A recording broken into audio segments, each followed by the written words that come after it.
The dust of the high plateau clung to everything like a curse. Even the wind carried it, sharp and dry, stinging eyes, rasping in the throat.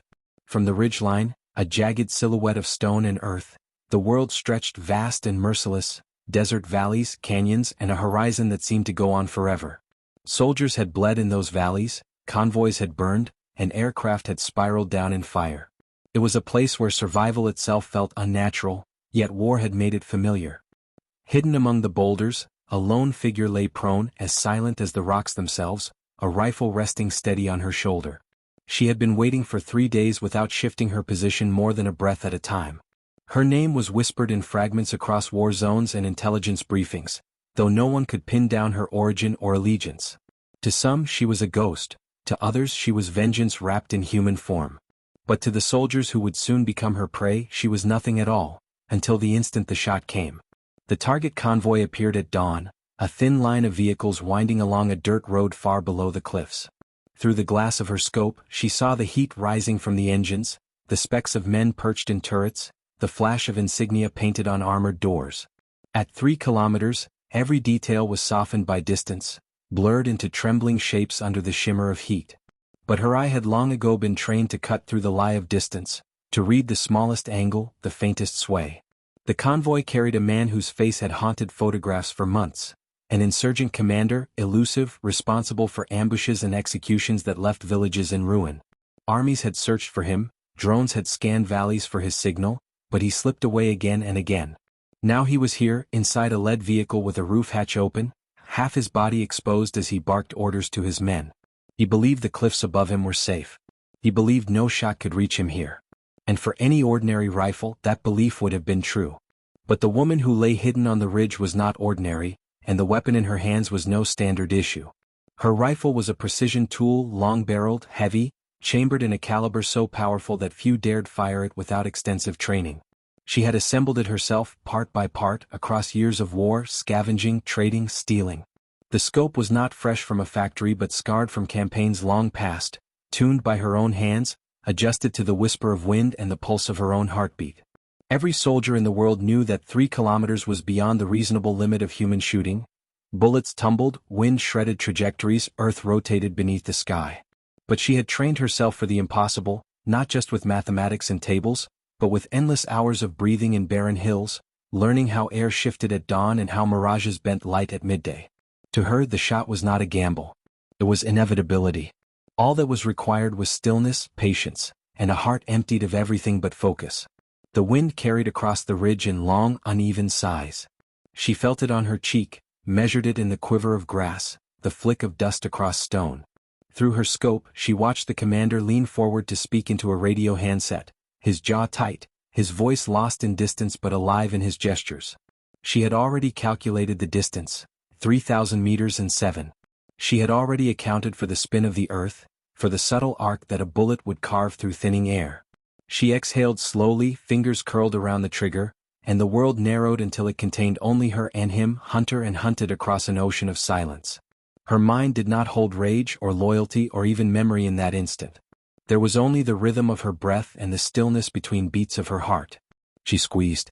The sound of the rifle did not carry far in the vastness. To those in the convoy below there was no warning. Only an instant later the commander's head snapped back, a fine mist blossomed in the air, and his body crumpled against the hatch rim before tumbling down into the vehicle. Chaos erupted, shouts, brakes screeching, men leaping for cover. But they were reacting to ghosts. The cliffs seemed empty, the valleys silent. No one could imagine the shot had come from so far. Radios crackled, soldiers scrambled to scan rooftops of distant villages, to search ridges no more than a kilometer away. None of them thought to search 3 kilometers distant. It was beyond imagination. And by the time they thought of it, she was already gone. She did not linger to admire her work, nor did she feel the surge of triumph that ordinary soldiers sometimes carried after a kill. She packed her rifle with practiced calm, broke down its frame, stowed its parts into a rucksack already worn by weather and time. Every motion was efficient, honed by years of repetition. Within minutes, the ridge was empty, the dust stirred only by the wind, the impression of her body already fading from the ground. She moved like shadow through gullies and rock outcroppings, her boots leaving barely a trace, her path looping in directions that no pursuer could predict. To vanish was as much her art as to kill. And so the legend was born, not from the shot alone but from the silence that followed it. When the soldiers searched, they found nothing. When intelligence officers scoured maps, they found no trace. Only a corpse in a vehicle, a bullet retrieved that defied explanation, and whispers that spread faster than any bullet could travel. The first stories called her a mercenary. Some said she was ex-special forces, a soldier who had turned her back on the uniform to sell her skills to the highest bidder. Others swore she was local, a daughter of the mountains, driven by vengeance for a family lost in war. A few dared to believe she was something more than human, a spirit of the plateau, a ghost born from dust and blood. Each retelling twisted the truth, added new details, erased others. Some claimed she could wait for days without food or water, that her eyes saw beyond distance, that her rifle never missed. Others said she appeared and vanished without sound, that no one had ever seen her face clearly, only the silhouette of a woman against the sky. The truth was simpler and more terrible. She was flesh and blood, but flesh and blood honed into something relentless. Her skill was not myth but discipline, a discipline few could endure. Far away, in cities where wars were planned by men in suits and ties, her shot rippled through intelligence communities like an earthquake. Satellite footage was examined, drone passes replayed, analysts argued late into the night. 3 kilometers, they whispered, as though the number itself were a weapon. Generals frowned, politicians demanded answers, and military engineers began recalculating the limits of marksmanship. Who was she? Where had she trained? Could she be recruited or killed or imitated? Files thickened with photographs, rumors, and testimonies. None of it brought them closer. For every clue they found, she slipped farther into shadow. For every whisper of her presence, she left no trace behind. And so the legend grew, not just in war zones but in the halls of power, in the nightmares of commanders who wondered if the next convoy, the next rally, the next rooftop speech might be the moment her unseen bullet found them. For her there was no legend. There was only the long walk down the back of the mountain, the taste of dust in her mouth, the endless horizon that promised both freedom and solitude. She carried her rifle parts, her water flask nearly empty, her steps steady as the sun burned overhead. She did not smile, did not savor. To her, the shot had been just another step in a path that stretched into silence. What drove her, revenge, duty, survival, was known only to her own heart. The world might tell stories, invent names, build myths, but she carried nothing of them. She was a woman who had waited 3 days to fire one shot, and then she was gone, as though the desert itself had swallowed her whole. She had not been born with a rifle in her hands, nor had she been raised in the silence of a battlefield. Before she became a phantom whispered across deserts and mountains, she had been a girl in a village forgotten by most of the world. The place had no name on maps, only coordinates noted in the margins of military reports. It was a cluster of stone houses perched on the edge of barren fields, where goats wandered and children ran barefoot on dust-packed streets. The days were marked by work and hunger, by the slow rhythm of survival, and by the occasional thunder of distant war. She had been one of those children once, chasing after her brothers, laughing when the rains came, believing that the world was no larger than the ridges that hemmed their valley. Her name, whispered by her mother in those days, had been ordinary. It was not the name soldiers now spoke in fear. The war arrived not as a sudden storm but as a creeping shadow. Men with rifles began appearing in the hills, first as rumors, then as figures glimpsed at dusk, then as the rulers of her valley. Convoys passed through, heavy with weapons and supplies, and the children watched from doorways, wide-eyed. She remembered the day her father was forced to kneel in the dust, accused of feeding enemy soldiers with bread his family could barely spare. She remembered the crack of a rifle, the way her mother's cry split the air, the silence that followed. She had been no older than 12.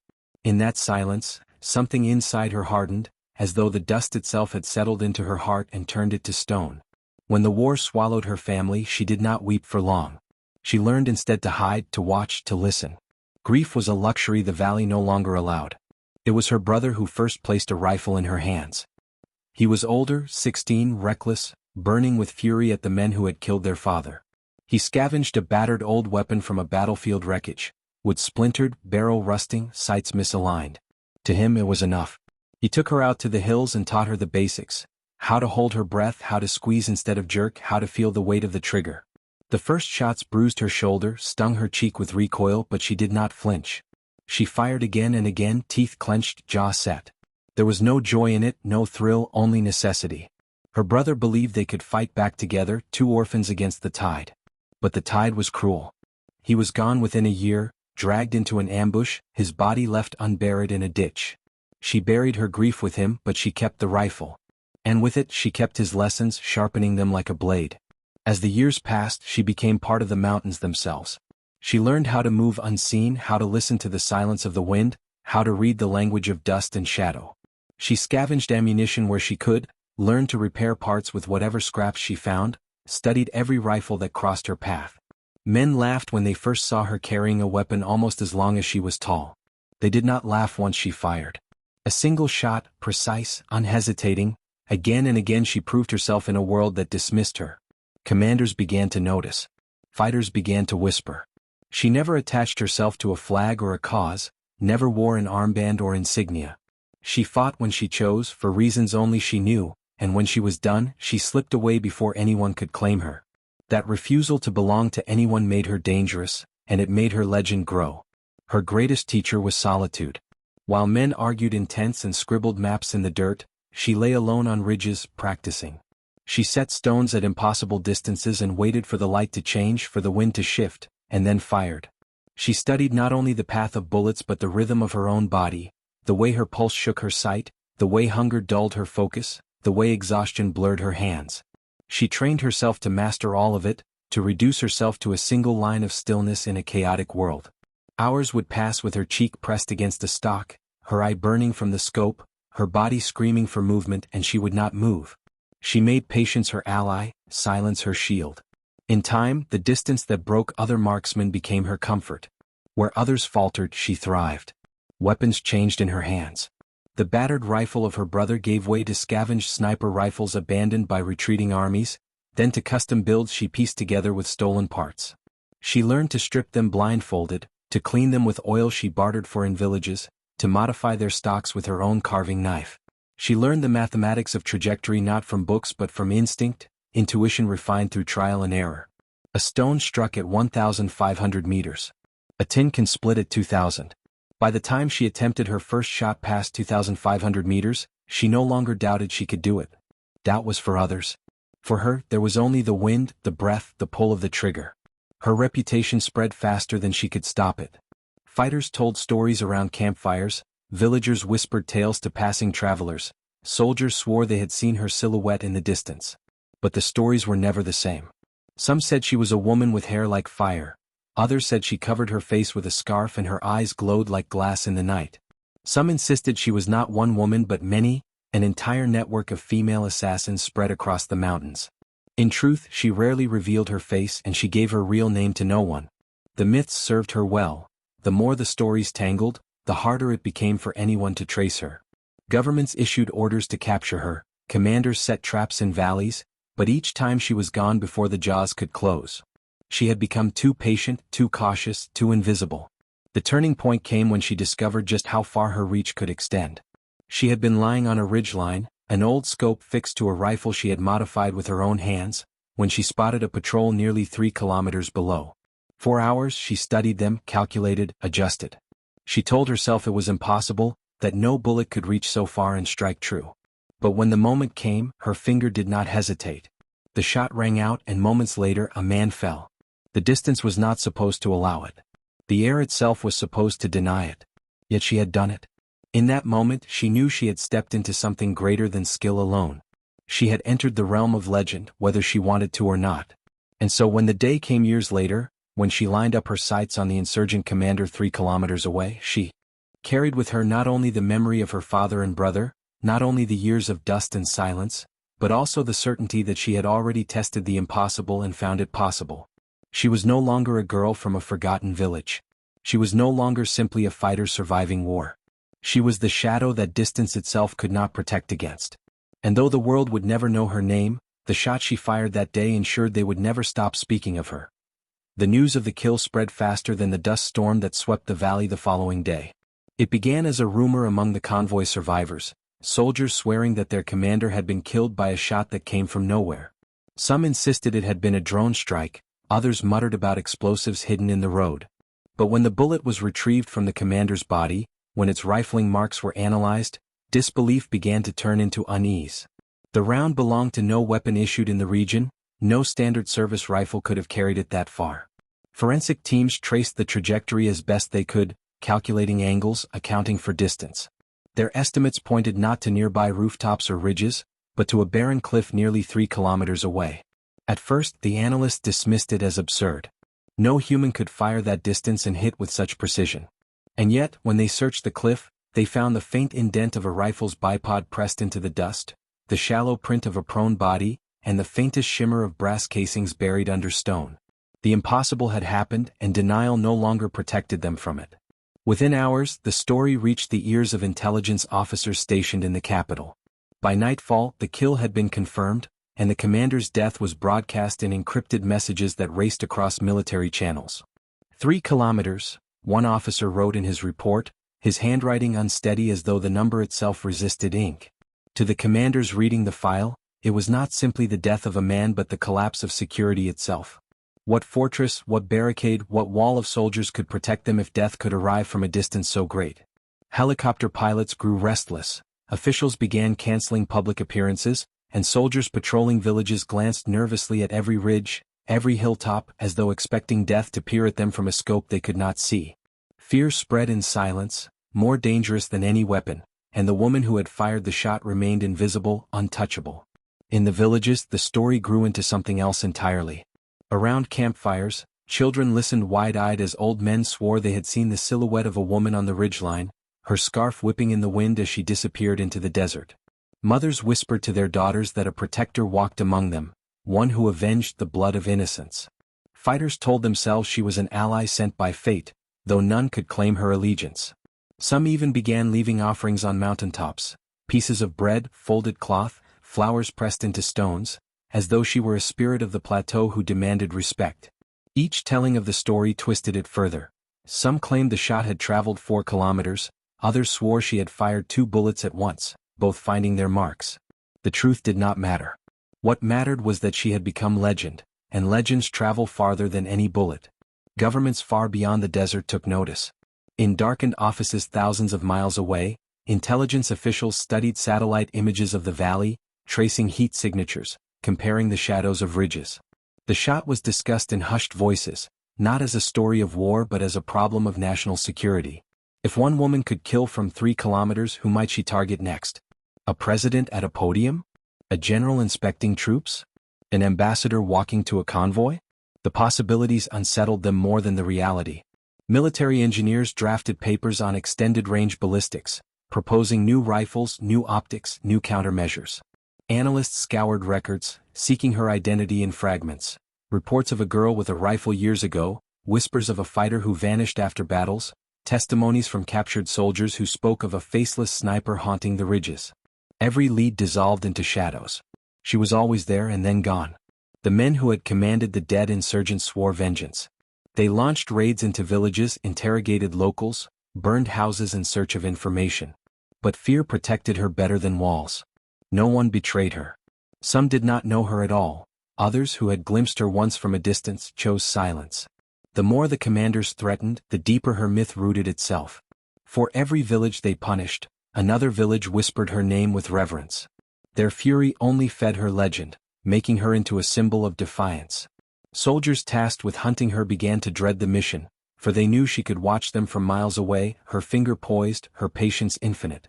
And when weeks passed with no sight of her, the fear only deepened. She was not a sniper anymore, she was inevitability itself.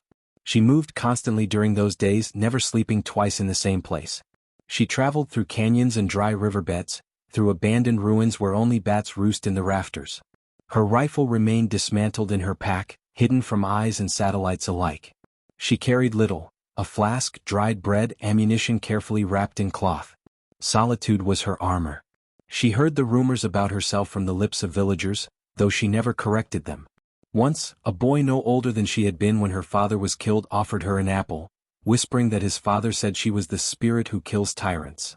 She took the apple without a word, her face hidden beneath her scarf, and slipped away before dawn. She knew she was no spirit. She was a woman carrying the weight of too many graves. But if the people needed to believe she was more, she would not deny them their hope.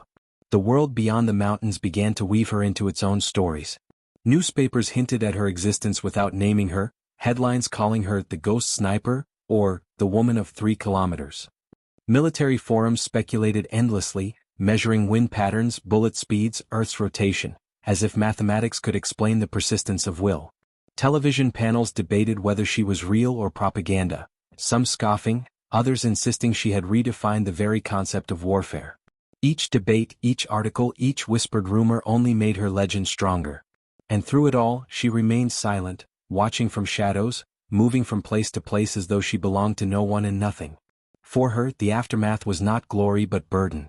Each time she lay down at night, rifle beside her, she remembered the face of her father in the dust, the laughter of her brother before war swallowed him, the hollow ache of her mother's grief. She did not count her kills as victories, she counted them as debts, each one a payment to a past that could not be undone. The world spoke of her with awe or fear, but she lived with silence, with the knowledge that every legend is also a prison. The more the world spoke of her, the less she could ever belong to it again. She was no longer the girl of the forgotten village. She was no longer even a woman who fought. She was the shot that traveled 3 kilometers, the shadow that vanished into dust. And there was no return from that. But the legend had a life of its own now, beyond her control. Soldiers carried it across borders, journalists carried it into headlines, children carried it into bedtime whispers. Even those who had never seen her face swore they had felt her presence. 1,000 stories bloomed from one shot, each retold with new details, each twisting further from the truth. And somewhere, high in the ridges where the wind still carried dust across stone, the woman walked alone, her rifle silent, her name forgotten even by herself. The world chased her shadow, but the shadow belonged to no one. The search for her became an obsession. Armies scoured maps, intelligence agencies traded files, mercenaries were paid in gold to track her shadow. The insurgent commander's death had been more than a single loss. It was a humiliation, a reminder that power itself could be undone by one patient finger on a trigger. The mountains echoed with helicopters, drones stitched the skies, patrols marched through villages demanding information. Yet for all the noise and fury, the woman remained a ghost. Each time they thought they had her, she was already gone. They found only traces, the ashes of a campfire still warm, a stone smoothed where her rifle had rested, a footprint half buried in dust. It was like chasing the wind, felt in the skin, impossible to grasp. And with each failed attempt, the legend deepened, until even those who hunted her began to wonder if she was human at all. But legends do not stay silent forever. Weeks after her 3-kilometer shot, another convoy wound its way through the desert, this one far more heavily guarded. Trucks bristled with mounted guns, soldiers peered nervously through scopes, and overhead a drone circled in endless loops. Inside the convoy rode a figure of equal importance to the man she had already killed. His successor, chosen in haste, a man desperate to prove his strength. He wore body armor, surrounded himself with guards, and insisted on traveling under constant protection. Yet protection is only a comfort until the moment it fails. From a ridgeline miles away, the woman watched him through her scope, her breathing steady, her hands still. The distance this time was less than her last shot, a mere 2,500 meters, but her purpose was the same. She squeezed the trigger, and once more the silence of the desert was broken by the collapse of a man who thought himself untouchable. Panic followed like wildfire. If one shot could be dismissed as chance, 2 could not. The insurgents were thrown into disarray, leaders afraid to appear in daylight, fighters whispering that death could come at any moment. Governments watching from afar understood now that she was not an accident. She was a constant, a force reshaping the battlefield. To those who resisted the insurgents, she was hope. To those who commanded them, she was terror. And to the mercenaries who roamed the war zones, she was the most valuable prey of all. Rumors of her kill count brought hunters from far-off lands, men who believed they could outwit her, track her, claim her rifle as a trophy. They moved in packs, armed with night vision, radios, and dogs. But the desert was her ally, the ridges her fortress. One by one they vanished, their bodies left where vultures circled.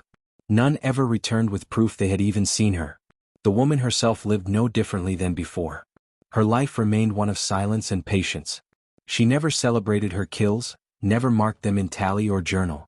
She ate little, drank less, and carried her rifle as though it were not a weapon but a piece of herself. To survive, she walked paths known only to shepherds and smugglers, sleeping in caves where the stars slipped through cracks in the rock.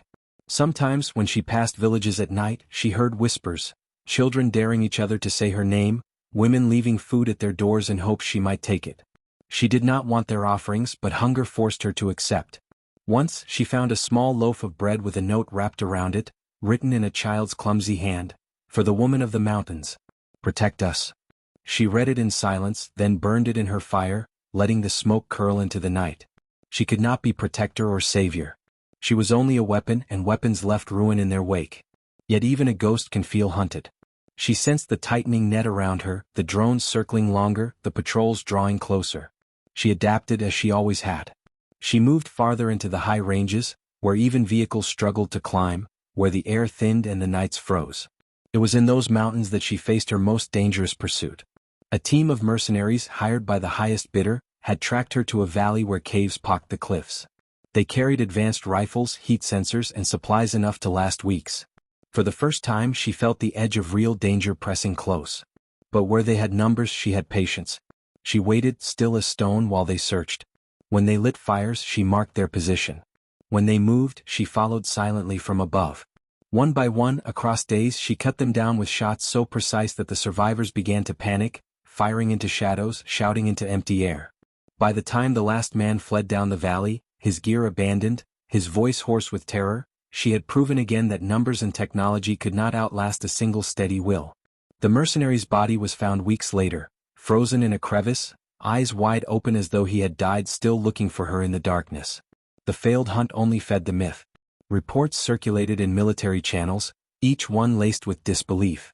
Some claimed she could see through the eyes of birds, others that she could move without leaving footprints, her steps lighter than dust. The further the stories traveled, the less they resembled the truth, but the truth itself was no less impossible. In war rooms and strategy sessions her name became a question with no answer. How do you kill what you cannot find? Theories spread. Perhaps she had once been trained by special forces, perhaps she was a deserter from a foreign army, perhaps she did not exist at all, a myth used to cover drone strikes. Yet each time another leader fell, struck down from impossible distance, the arguments died in silence. She was real. And she was still out there. For her, survival remained simple. She followed the old rules she had made for herself. Never stay, never trust, never speak. She had no allies, no commanders, no flag. She belonged only to the rifle and to the silence. And yet, there were nights when she lay awake beneath the stars, listening to the howl of wind through canyons, and wondered what it meant to live as nothing but a shadow. The world had given her a legend, a name carried in whispers, but it had taken from her everything else: family, village, the chance to grow old without blood on her hands. Sometimes she remembered her mother's voice, soft as rain, calling her by the name no one else knew. That name felt like it belonged to another life, another person entirely, someone buried long ago beneath dust and war. She knew she could never return to being that girl. Legends do not return. They only fade. But she had not faded yet. Each shot she fired kept her alive in memory, and as long as her memory lived she would never be caught. To the world, she was the woman who fired a 3-kilometer kill shot and vanished into legend. To herself, she was a shadow walking among stones, hunted by all, beholden to none. And though she sometimes longed for silence deeper than the silence of a rifle's breath, she knew her story was not finished. Not yet. Somewhere in the dust, another convoy would pass, another man would believe himself untouchable, and she would be waiting. Her shot had already shaken one war, but by the time months had passed, it had begun to reshape many. Leaders from nations far beyond the desert sat in secure conference rooms, staring at maps and files, asking the same question in different languages. Who was she? The answer never came. Intelligence agencies pieced together fragments. Rumors from villages, distorted satellite images, half-coherent testimonies from survivors who swore they had seen her at impossible distances. Yet none of it formed a whole. She had no clear nationality, no allegiance, no history that could be traced. To the bureaucrats and generals, that made her more dangerous than any army. An enemy could be predicted, a soldier could be studied, but a ghost that owed loyalty to no one could not be controlled. And so, what began as whispers turned into directives. Orders were signed. Resources were diverted. A new kind of hunt began, one not waged by insurgents or mercenaries, but by governments themselves. They called her by code names now. Some intelligence branches labeled her Long Sight, others the Phantom, still others simply Target Zero. Files thickened with photographs of ridges, analyses of bullet casings, and psychological profiles based on guesswork. One report argued she was a former Special Forces sniper, abandoned after a classified mission, now exacting her revenge in silence. Another report insisted she was no older than 20, a self-taught prodigy born in the chaos of war. None of the reports agreed. The only fact they shared was that she had fired a confirmed shot from 3 kilometers, and that alone demanded a response. Teams were dispatched under cover of humanitarian aid, surveillance drones were tasked to monitor entire mountain ranges, and covert operatives were sent to bribe villagers for information. The desert became less a battlefield and more a chessboard, every move dictated by the fear that she was watching through a scope from some unseen ridge. But the woman herself remained beyond their reach. She had grown used to being hunted, and now she felt it in the air like a storm before it breaks. She saw the patterns, the sudden increase of foreign patrols, the strange faces asking too many questions, the hum of drones overhead more frequent than before. She adjusted as she always did. She walked longer paths through deeper canyons, traveled at night instead of day, and carried less than ever before. Her rifle, dismantled, lay in pieces in her pack, wrapped in cloth, invisible to drones scanning for its glint. She moved with the patience of stone, and when she needed to disappear, she vanished into caves so narrow no drone could see, no soldier could enter. She lived as shadow, and shadows cannot be captured by hands. Yet even in her silence she was not immune to the pull of war. Villages continued to suffer, commanders continued to rise and fall. She had no flag, no side, and yet she found herself drawn to certain fights, certain faces. She never explained why. Perhaps she saw echoes of her brother in young boys forced to carry rifles. Perhaps she remembered her mother when she saw women clutching children and fleeing from soldiers. Whatever her reasons, she chose her targets with precision, never wasting a bullet. Sometimes weeks passed without a shot. Other times, a single bullet would bring down a figure whose death sent ripples through nations. Each time she acted, her legend grew louder, and so did the hunt. One winter night, as snow covered the peaks and soldiers lit fires in the valleys to keep warm, she encountered the closest danger yet. A team of foreign operatives had tracked her trail for weeks, moving with the silence of professionals, using satellite feeds to predict her routes. They set an ambush near a frozen river, surrounding a cave where they believed she slept. But she had been watching them as they watched her. Through her scope, she saw the faint glow of their equipment in the dark, the way their breath plumed in the air.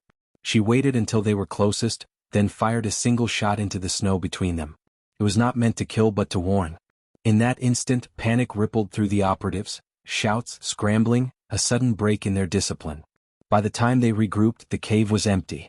She had slipped away across the ice, leaving behind only the echo of her rifle and the knowledge that she had spared them not out of mercy, but because she chose not to kill them yet. That event made its way into classified reports, marked incident unresolved. Analysts debated endlessly why she had not fired to kill. Some argued she was sending a message, others that she had miscalculated. But those who had been there knew the truth, they had been spared, and the knowledge that she could have ended them at any moment haunted them more than any bullet. From then on, her legend carried a new edge, not only a killer of impossible distance, but a woman who chose her targets with an intelligence beyond instinct. She was not a wild hunter. She was deliberate. And deliberate enemies cannot be predicted. Beyond the deserts, her story slipped into the cracks of ordinary life. In cities far from the war, graffiti began to appear on walls. A silhouette of a woman with a rifle, a single word beneath it, 3. In refugee camps, children played games where one pretended to be the woman sniper, lying flat and invisible, while the others pretended to be soldiers searching in vain. In bars and cafes, veterans argued whether she truly existed or whether she was an invention of propaganda, a myth designed to keep fear alive. And in the highest offices of power, generals adjusted their plans to account for her, always leaving room for the possibility that she might strike again. She was everywhere and nowhere, alive in rumor, unseen in flesh. The woman herself felt none of this. She carried no newspaper, heard no broadcasts, and the graffiti painted in her likeness was far beyond the mountains she walked. To her, life was still measured in breaths, in footsteps, in the careful maintenance of a rifle. Yet she felt the pressure of the hunt more each day. Helicopters scoured valleys with searchlights, drones circled with longer endurance, and operatives grew bolder in their traps. The legend that protected her also endangered her, drawing attention wherever she passed. She wondered sometimes if her survival was only delaying the inevitable, that one day, a bullet would find her as she had found so many others. But until then she remained patient, silent, a shadow with a rifle. And in her silence she understood something the world did not. Legends cannot be captured. They can only be chased, misunderstood, reshaped into stories that outlive their subjects. She had become one of those stories whether she wanted it or not. She had become the shot across 3 kilometers, the ghost who slipped from every net, the myth that generals feared and children admired. And though governments sent their hunters and their spies, though armies scoured the earth for her trail, she knew they would never truly find her. Because she was no longer just a woman in the mountains. She was an idea, and ideas cannot be killed. The weeks after the fateful shot blurred into a strange rhythm of silence and survival. The mountains that had once been filled with the echoes of war had quieted, but not in a way that brought peace. Instead, the silence carried with it a suffocating weight, as if the land itself held its breath in reverence for the act that had been done. Soldiers spoke in hushed tones, villagers avoided certain paths, and across borders and radio frequencies, the tale of a woman who had fired a shot from 3 kilometers away and struck true had spread like wildfire. But Alara herself was nowhere to be found. To those who searched, she had disappeared into the thin mountain air, leaving behind only speculation and fragments of her legend. Some swore they had seen her walking deeper into the ranges with nothing but her rifle and a tattered cloak. Others believed she had been lifted away by allies, hidden in safe houses where governments could not reach. And a few whispered darker rumors, that she had died right after the shot, her body claimed by the cold stones of the mountain. Yet the truth was far stranger and far quieter than any of them knew. Alara moved like a ghost, living between shadows, her survival instinct sharper than ever. She avoided main roads and patrol routes, slipping through the folds of valleys and using the patterns of birds and the position of stars as her only guides. Nights were long, her only companions the crackle of fire and the weight of her rifle across her knees. The weapon had saved her life countless times, but now it felt like an anchor, dragging behind it the memory of that one impossible shot. The world wanted her. Commanders who saw her as a weapon to be used, governments who saw her as a threat, enemies who wanted revenge. Every radio transmission she intercepted, every whispered rumor in small villages, told her the same thing: she was not free. She was being hunted not just for what she had done, but for what she had proven possible. A single woman with a rifle had changed the balance of a war, and that terrified powerful men more than anything else. There were moments when she considered surrendering to the weight of it all. A life on the run was no life at all, and she had never asked for the kind of fame, or infamy, that had been thrust upon her. She remembered the faces of those she had lost along the way, comrades whose laughter had once echoed in the mountains, now silenced forever. She wondered what they would say if they could see her now, a solitary figure wandering through the snow, carrying the burden of a legend she had never meant to create. But every time the thought of stopping crossed her mind, something inside her hardened again. She had not survived the years of war, the nights of hunger, and the storms of fire just to hand herself over to men who saw people as tools. She would choose her own ending on her own terms. Her journey eventually led her to the farthest reaches of the borderlands, where forgotten villages clung to survival like moss on stone. These places rarely saw outsiders, and when they did, the locals kept their distance, wary of entanglement in affairs larger than themselves. Alara blended easily into this silence, her presence barely more than another shadow cast by the peaks. But even here, stories traveled faster than footsteps. One evening, as she bartered for dried meat in a dimly lit hut, she overheard a group of men talking in low voices about her own legend. They spoke of her with reverence and fear, describing her as a spirit of vengeance, a phantom who could strike across valleys without ever being seen. She stood only a few paces away, hood drawn low, the truth burning in her chest, and yet none of them suspected the figure in front of them was the very ghost they described. She left that night shaken, realizing her legend had grown far larger than her reality. She was no longer Alara, the woman, she was an idea, and ideas could never be captured or killed. Yet as her legend grew, so did the pursuit. Armies sent trackers into the mountains, private contractors were hired to scour the borderlands, and governments exchanged intelligence in the hope of cornering her. She encountered their shadows often, boot prints in the snow that weren't hers, campfires that burned out just hours before she arrived, drones humming faintly against the wind. But she had learned to read the land more intimately than any machine or soldier ever could. She slipped between them, always a step ahead, until she began to realize that her survival was no longer just instinct. It was defiance. Every day she remained free was a wound to those who wanted her shackled. Every step she took without chains was a reminder that one person, unclaimed and unbroken, could resist the weight of entire empires. Still, the solitude gnawed at her. She found herself talking to the mountains, to the rivers, to the rifle she carried. Her voice, once sharp with command, had softened into something weary, almost fragile. In dreams she relived the shot over and over, the target falling, the silence that followed, the knowledge that nothing would ever be the same again. Some nights she woke gasping, convinced she had been spotted, only to find herself utterly alone. The loneliness became her sharpest enemy, more dangerous than hunger or cold. But even in the depths of it she found a strange kind of clarity. The world may never understand her, but the mountains did. They had witnessed her struggles, absorbed her secrets, and held her footsteps in their ancient stone. In them she found not peace but a kind of acceptance. Then one night beneath a sky filled with hard, glittering stars she made her choice. She would not keep running forever, nor would she allow herself to be captured and paraded as a trophy. If her legend was to live on, it would not be because she had been broken. It would be because she had vanished on her own terms. She dismantled her rifle with deliberate care, piece by piece, wiping it clean of every trace of her hands. She buried the parts across different ridges, scattering them so far that no one person would ever be able to assemble them again. The act felt like tearing away part of her own soul, but it was necessary. The rifle had given her power, but it had also chained her to a life she no longer wanted. By letting it go, she freed herself from both the hunters and the hunted.